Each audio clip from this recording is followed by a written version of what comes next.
मित्रों, हिंदू कैलेंडर में सावन के महीने को भगवान शिव का समर्पित महीना माना गया है और यही वजह है कि भगवान शिव ही इस महीने के अधिष्ठाता देव भी हैं। इस मास में भोलेनाथ अपने परिवार के साथ पृथ्वी पर आते हैं और यहीं से ब्रह्मांड का संचालन करते हैं।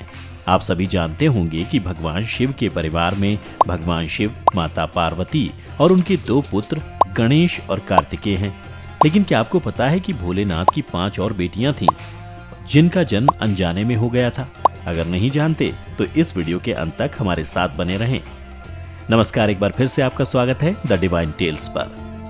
मित्रों, भगवान शिव के पुत्र गणेश और कार्तिकेय के बारे में तो सभी जानते हैं, लेकिन उनकी 5 पुत्रियों के बारे में बहुत कम लोगों को ही जानकारी है। मधुश्रावणी की कथा में भगवान शिव और माता पार्वती की 5 बेटियों का वर्णन मिलता है। शिव पुराण में भी उनकी पुत्री का जिक्र है। पुराणों में वर्णित कथा के अनुसार एक बार महादेव और माता पार्वती मनुष्य रूप धारण करके जंगल में विचरण कर रहे थे। तभी रास्ते में उन्हें एक मनोहर सरोवर दिखाई दिया। उस सरोवर की सुंदरता देख माता पार्वती ने महादेव से जल क्रीड़ा करने का आग्रह किया, जिसके बाद दोनों सरोवर में जाकर जल क्रीड़ा करने लगे। उसी दौरान शिवजी का वीर स्खलन हो गया और तब शिवजी ने उसे एक पत्ते पर निकालकर वहीं रख दिया।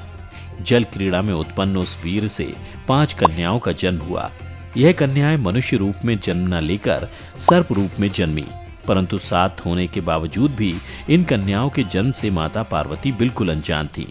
ये बात माता पार्वती को नहीं पता थी कि उनकी 5 कन्याओं ने धरती पर जन्म भी ले लिया था।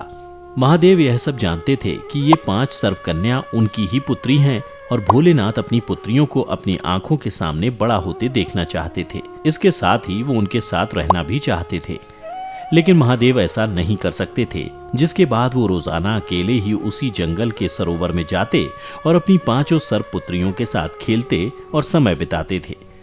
रोजाना महादेव को ऐसे चोरी छुपे उस जंगल के सरोवर में जाते देख माता पार्वती को महादेव पर शंका हुई।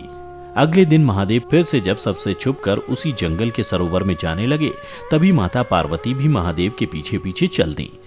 महादेव को जंगल के सरोवर में 5 नाग कन्याओं के साथ खेलता देख माता पार्वती को क्रोध आ गया और उन्होंने उन नाग कन्याओं को मारना चाहा।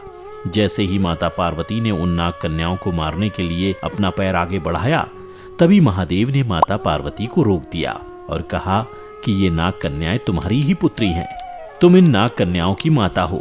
यह सुनकर माता पार्वती को बड़ा आश्चर्य हुआ कि ये नाग कन्याएं उनकी पुत्रियां कैसे हो सकती हैं। तब शिवजी ने माता पार्वती को उन नाग कन्याओं के जन्म के बारे में पूरी बात बताई। कथा को सुनकर देवी पार्वती का क्रोध शांत हो गया और वो हंसने लगी। तब भगवान शिव जी ने माता पार्वती को बताया कि उन कन्याओं के नाम जया, विषहर, शामिलबारी, देव और दोतली है।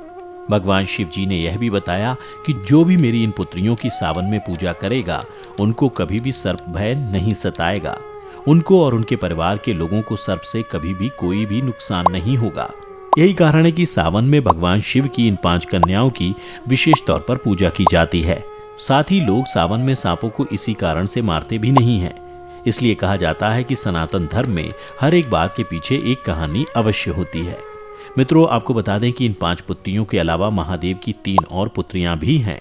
इसका वर्णन शिव पुराण में भी मिलता है। शिव पुराण के अनुसार शिव की 3 और पुत्रियां भी हैं, अशोक सुंदरी, ज्योति या मां ज्वालामुखी और देवी वासुकी या मनसा। बता दें, देवी पार्वती को अपना अकेलापन दूर करने के लिए एक पुत्री का साथ चाहिए था, इसलिए उन्होंने शिवजी की बड़ी बेटी अशोक सुंदरी को जन्म दिया था। अशोक सुंदरी देवी पार्वती के समान ही सुंदर थी, इसलिए उनके नाम के साथ सुंदरी शब्द को जोड़ा जाता है। वहीं उनको अशोक नाम इसलिए दिया गया क्योंकि वह पार्वती के अकेलेपन का शोक दूर करने आई थीं। अशोक सुंदरी की पूजा खास तौर पर गुजरात में होती है। वहीं भोलेनाथ की दूसरी पुत्री का नाम ज्योति है। उनके जन्म से जुड़ी 2 कहानियां बताई जाती हैं। पहली के अनुसार ज्योति का जन्म शिव जी के तेज से हुआ था और वह उनके प्रभा मंडल का स्वरूप है। दूसरी मान्यता के अनुसार ज्योति का जन्म पार्वती के माथे से निकले तेज से हुआ था। देवी ज्योति का दूसरा नाम ज्वालामुखी भी है और तमिलनाडु के कई मंदिरों में उनकी पूजा होती है। भोलेनाथ की तीसरी बेटी का नाम मनसा था। उनका भी जन्म कार्तिकेय की तरह पार्वती के गर्भ से नहीं हुआ था। पुराणों के अनुसार मनसा का जन्म तब हुआ जब शिवजी का वीर कद्रू, जिनको सांपों की मां कहा जाता है, के बनाए एक पुतले को छू गया था। इसलिए उनको शिव की पुत्री कहा जाता है, लेकिन पार्वती की नहीं। मित्रों, हमारी इस वीडियो से आपने भोलेनाथ की उन 5 पुत्रियों के बारे में जाना जिनके बारे में बहुत कम लोगों को ही जानकारी है। इसके साथ ही हमने आपको उनकी उन 3 पुत्रियों के बारे में भी बताया जिनका शिव पुराण में भी वर्णन है।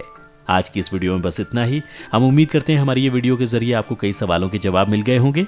अगर ये वीडियो पसंद आई हो तो इसे लाइक और शेयर जरूर कीजिएगा।